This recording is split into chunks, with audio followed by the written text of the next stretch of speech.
Bismillahirrahmanirrahim. Assalamualaikum warahmatullahi wabarakatuh. Selamat pagi teman-teman POY. Terima kasih untuk mengizinkan saya untuk buat video yang saya pernah bikin. So, semoga bermanfaat. Sebelum itu, saya memperkenalkan diri dulu. Saya Adit. Teman-teman kuliah saya memanggil Bowo, jadi saya singkatnya ada Adit Bowo. Saya adalah Adit Bowo. Saya aktif sebagai brain spotter atau praktisi brain spotting.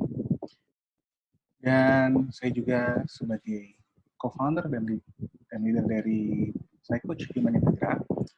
Juga saya leader dan trainer dari brain spotting Indonesia.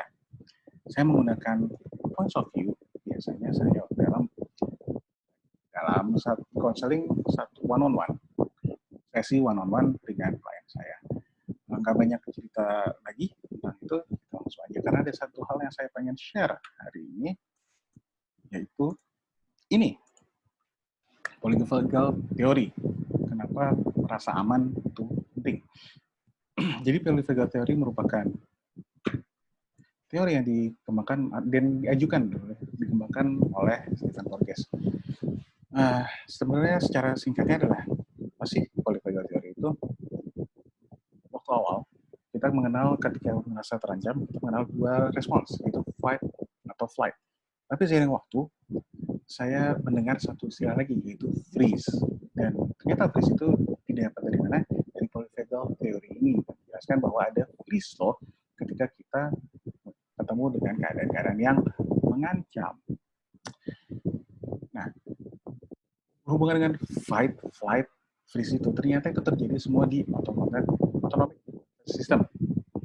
Dan hubungan dengan freeze ternyata ada hubungannya dengan secara vagus atau vagus sama, makanya yang disebut polyvagal theory. Di mana polyvagal theory ini yang menjelaskan ada si freeze ini. Ini adalah human nervous system, di mana human nervous system ada brain, spine, dan otak, tulang belakang. Kita akan ngebahas itu hari ini. Peripheral nervous system ada somatic, dan yang kita bahas adalah di autonomic. Ini berhubungan dengan brain, di mana semua, dan spine juga, di mana semua mengolah apa yang terjadi di tubuh kita. Nah, secara vagus ini adalah sebenarnya yang menempel, berhubungan hampir dengan semua bagian dari sistem syaraf otonom ini, baik simpatetik maupun parasimpatetik. Sistem syaraf otonom yang pasti adalah karakteristiknya adalah sistem syaraf otonom ini adalah mereka tuh otomatis, nggak bisa kita atur secara sadar. Contohnya misal detak jantung, pencernaan, pernapasan kita nggak perlu atur secara kita aware, kalau nggak kita capek dan kalau kita tidur berhenti. Jadi tapi ada satu yang memang kita bisa atur, yaitu pernafasan.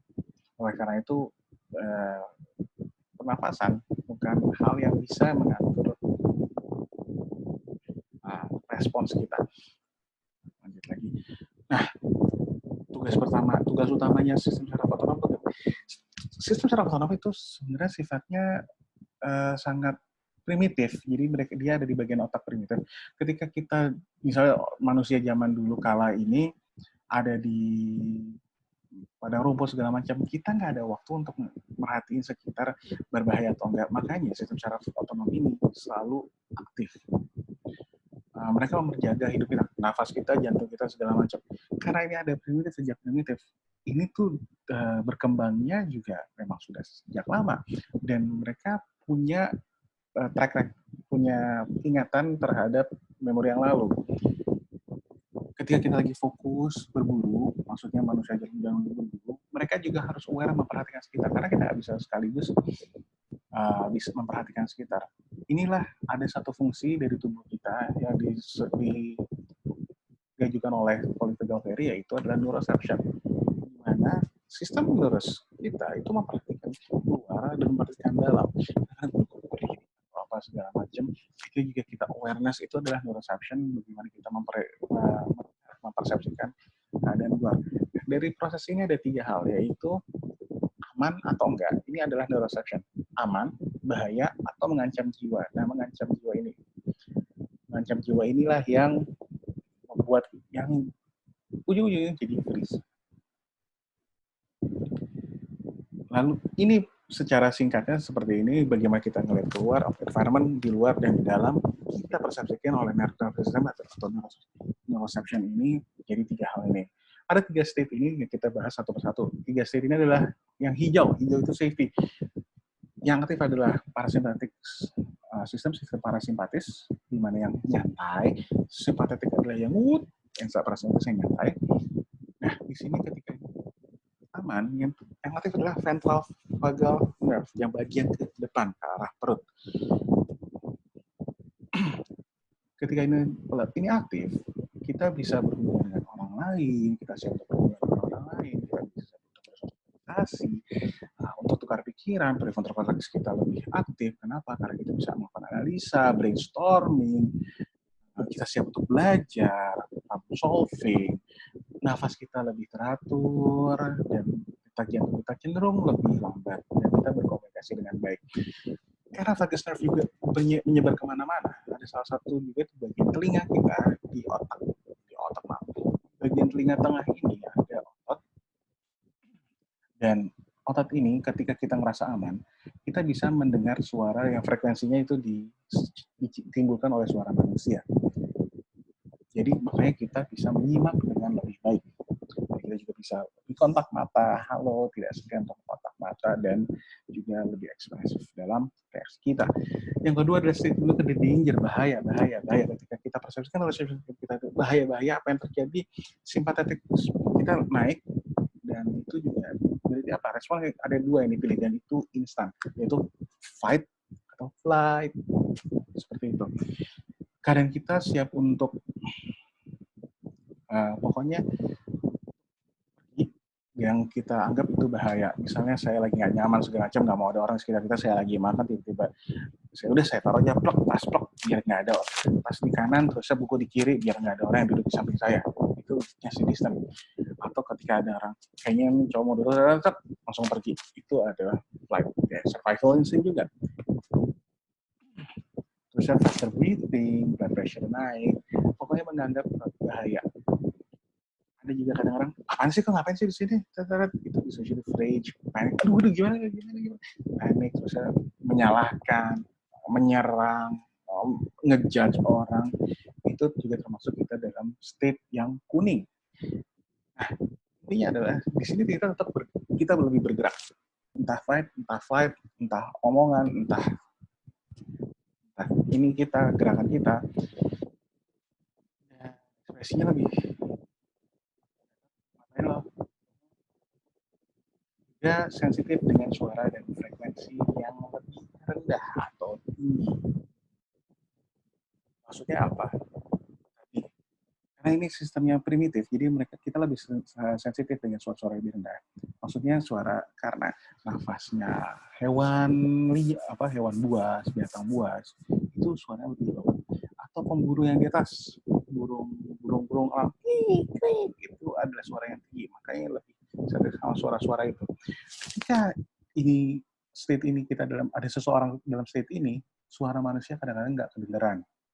Mungkin teman-teman pernah ada di situ atau pernah ada kok dipanggil nggak nengok nggak dengar, emang nggak dengar, berarti kemungkinan mereka lagi ada state seperti ini. State ketiga yang terakhir adalah state merah, tadi kuning sekarang merah, itu mengancam jiwa. Yang aktif adalah balik lagi parasimpatetik lagi, tapi yang vagus nerve-nya adalah di dorsal, bagian yang dekat ke arah punggung. Yang tadi adalah imobilisasi, survival state, shame, hopelessness, overwhelm, hyperarousal, ya, nggak semangat, apa, kayaknya di sini nggak pengen, bahkan di ini makan nih nggak deh, kasih ini nih nggak deh, mereka dissociated, collapse, shutdown sistemnya, shutdown dari online, shutdown dari sosial juga, hikikomori misalnya, dan ya, inilah yang dialami oleh freeze. Di sini biasanya banyak kesalahpahaman antara freeze, antara yang menderita dan yang di sekitarnya. Maksudnya apa? Mereka nggak tahu apa sih yang terjadi sama saya, kok saya nggak bisa gerak. Dan orang yang sekitar, aduh kamu gerak kayak gitu aja kok sulit. Memang sulit, karena untuk gerakin sistem yang ini, itu nggak mudah, butuh energi besar, butuh perubahan yang besar. Rutinitas atau apa, intervensi yang membentuk ke arah yang lebih hijau. Jadi find professionals untuk merubah yang merah ini ke arah yang lebih hijau. Dan pengen saya ingatkan juga, ketika kondisi merah ini, don't blame the person. Mungkin mereka ada sesuatu yang terjadi yang mengganggu mereka kondisi merah ini dan sulit banget untuk maju. Dan ketika sulit maju bukan soal psikologis doang, tapi fisiologis. Emang sistem mereka yang ngerasa bahwa semuanya udah bahaya. Bahkan ngelangkah ke sana bahaya, kemana-mana udah bahaya. Kita ngomongin neuroception itu dengan cepat. Kenapa? Coba lihat ini. Nah, kalau ketemu sama ini, he's my guy. Keren banget, segala macam. Mas Nunu is the king of the internet. Cici of 2019. Nah, neuroception ini juga melihat bahwa orang itu charming atau menakutkan. Tapi juga bisa kita berbahaya, dan bahayanya adalah kalau kita salah mempersepsikan yang kenapa. Misalnya saya dalam kondisi merah, dia nggak charming amat, tapi dia ngedetect kita. Kayaknya bisa nih untuk dideketin atau dia apa. Ya, set, moving. Kita pasti, oh ini orang baik, segala macam. Tapi ada sesuatu di baliknya. So beware, itu state itu ketiga itu, ketika neuroception kita menangkapnya salah, ya kita bisa salah. Dan yang ini juga, ini bonus untuk saya. Tapi kalau misalnya kita dalam state kuning atau state kuning, kalau kadang ya udah deh, gitu. State kuning tapi paling dia ada maunya, pasti baik ada maunya. Cewek gitu mah susah gini. Itu state kuning kita. Itu neuroception. Lalu, nah terkait dengan merah tadi, biasanya kalau udah ngomong merah tadi, merah ini yang bisa biasa dengan trauma ini. Trauma itu terjadi perubahan secara fisiologis. Kalau kita untuk memahami lebih trauma lagi secara Porter theory, tidak hanya psikologis aja, tapi ada fisiologis. Jadi perubahan psikologis mungkin udah jalan, tapi fisiologisnya belum. Enggak, semuanya masih membahayakan. Secara fisiologis juga. Dan keadaan yang tidak bisa bertindak, melawan, atau merespon, atau membela diri, bahkan membela diri. Karena emang mereka nggak bisa. Dan mohon maaf, kasus-kasus ini biasanya legal, pria melawan wanita, dan wanita diposisikan ini, kamu kok lah ya, maka gitu kenapa nggak ngelawan? Enggak, karena itu membahayakan. Sampai state yang udah nggak ngelawan dan nggak bisa, dan akhirnya please collapse, dorsal vagalnya collapse. Ya udah, seperti ini, dan ini primitif. Jadi, itu yang terjadi. Setiap ini collapse. Please, ini perlu dibantu untuk keluar. Dan yang trauma ini sulit berpindah antara kondisi bahaya ke aman. Mereka merasa nggak aman. Mereka sangat-sangat merasa tidak aman. Beberapa kondisi, dan yang ini yang menarik adalah beberapa kondisi mirip dengan trauma secara fisiologis. Misalnya operasi datar, auditory sensitif auditori, sulit merasa aman. Ya. Contohnya misalnya depresi, autistik, atau skizofrenia, dan lain-lain. Tapi ini secara fisiologisnya. Mungkin ini bisa mendekati bahwa, mungkin ada terpengaruh dari sisi internal nervous system. Ketika kita merasa tidak aman, ini polyvagal ditangkap oleh Matthias Swentek. Ketika merasa tidak aman, untuk berubah dari danger ke social engagement, karena survival, intinya mereka survival otomatis, mereka itu kadang-kadang dengan kontrol, pasif agresif, manipulasi, denial, lying. Jadinya, ya tapi ini survival mereka. Kita tidak ada niat yang buruk. Tidak ada perbuatan dengan niat yang buruk, karena bisa itu niat baik untuk orang itu sendiri. Ini adalah refleksi dari fisiologis polyvagal theory. Nah, merasa aman itu penting. Kenapa? Ketika kita merasa aman, kita bisa mulai tatap mata, segala macam. Berarti bisa mulai bekerja, berolahraga, ya, have fun, nari, bermain, yoga, bahkan berhubungan suami istri. Art itu juga perlu itu. Nah, ketika art itu ada mental block, writer's block, segala macam, mungkin Anda lagi dalam keadaan nggak aman. Pindah ke sebelah sininya. Dan juga istirahat kita lebih efektif, lebih memulihkan, dan lebih berarti untuk kita. Selain itu, badan berfungsi dengan lebih normal, jadi membuat badan lebih sehat. Dan produksi hormon positif yaitu oksitosin produktif, karena ya bekerja segala macam, udah bisa bekerja, bisa kontak mata segala macam. Ada sih yang bisa kontak mata, tapi tetap bisa produktif, cuma akan lebih produktif lagi karena terbatas produktivitasnya. Dan hidup lebih menyenangkan untuk diri sendiri dan orang lain, nggak bisa dipaksain. Cuma ada orang yang tidak bisa tatap mata, mungkin tatap mata itu wajar dan tidak mengancam. Membuat kita lebih disukai. Kenapa?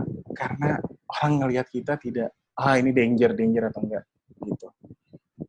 Ini it's not danger, gitu. Ini aman, seperti itu. Suara kita bisa lebih memiliki intonasi dan orang lebih enak mendengarnya, kita lebih ekspresif dan dapat melakukan tatap muka itu adalah hal yang dasar. Nah, apa yang terjadi jika orang tidak pernah merasa aman? Kalau ada aman, ada oksitosin muncul, kita bisa jadi lebih dekat kepada orang lain, ada kontak dengan orang lain, lalu ada ikatan dengan orang lain. Lalu kalau nggak ada aman, nggak ada oksitosin, terusnya nggak ada kedekatan, nggak ada kontak, nggak ada ikatan. Bagaimana terjadi kalau anak-anak nggak pernah merasa aman, itu nggak enak. Inilah yang muncul jadi attachment disorder. Dan hubungan merasa aman juga bukan healing. Review hubungan Anda, bagaimana membuat hubungan ini menjadi lebih aman ke zona hijau. Lalu sekarang apa? Bila Anda merasa bahwa ada trauma, lihatlah trauma sebagai kondisi fisiologis. Bukan sekedar psikologis, tapi fisiologis. Dan perhatikan neuroception kita. Apa yang memicu kita kuning dan merah kita. Dan lihat apa kita kuning dan merah segitu banyaknya, atau kita tetap bisa merasa hijau. Bernafas dengan lebih teratur dan lebih lambat. Kontak mata dan tersenyum ketika berbicara dengan orang lain. Perhatikan juga dengan suara kita. Luangkan waktu dengan orang-orang yang merasa Anda aman dan sukai dan nyaman. Boleh lingkungan menjadi aman jika tidak bisa, ubah. Dan jika tidak mungkin, boleh intervensi atau bantuan untuk membantu Anda merasa aman sehingga kondisi Anda di state hijau. Nah, bagaimana bisa? Saya sedikit brain spotting. Brain spotting itu pendekatan dengan posisi mata. Posisi mata berarti fisiologis. Bahkan penemu brain spotting juga bilang, kenapa untuk apa? Posisi mata itu mengakses langsung ke subcortical di mana emosi terhadap trauma itu berada. Jadi kita langsung masukkan ke subcortical, membypass kognisi. Kenapa? Sistem saraf otonomis itu tidak lewat kognisi, tapi langsung, nah kita membypass itu juga. Dan brain spotting adalah pendekatan fisiologis dengan konsekuensi psikologis. Ini bukan dari saya, tapi pernyataan yang dari Green. Kenapa? Hipotesanya dari neuroscientist melihat brain spotting adalah seperti itu. Itu hipotesa oleh neuroscientist. Lalu yang terakhir adalah brain spotting bekerja dengan prinsip attunement, di mana praktisi akan dual attunement, relationship attunement, dan neurobiological attunement, di mana praktisi akan membangun sebuah kondisi yang dapat mendukung klien merasa aman untuk memproses ini. Bukan kliennya, tapi sistemnya, bukan sekedar klien, karena relational attunement dan neurobiological attunement. Dan inilah yang bisa membantu, dan ini selaras dengan polyvagal theory, dan bagaimana brain spotting dapat membantu klien untuk dari zona merah, zona ini lebih ke arah hidup dengan zona hijau atau state hijau. Terima kasih dari saya. Silakan lihat brainspotting.id ataupun yang lain dengan brain spotting, dan semoga terbantu menjalankan ibadah puasa lagi di 7 hari terakhir. Dan happy birthday untuk anakku, this is a special day. So, wassalamualaikum warahmatullahi wabarakatuh.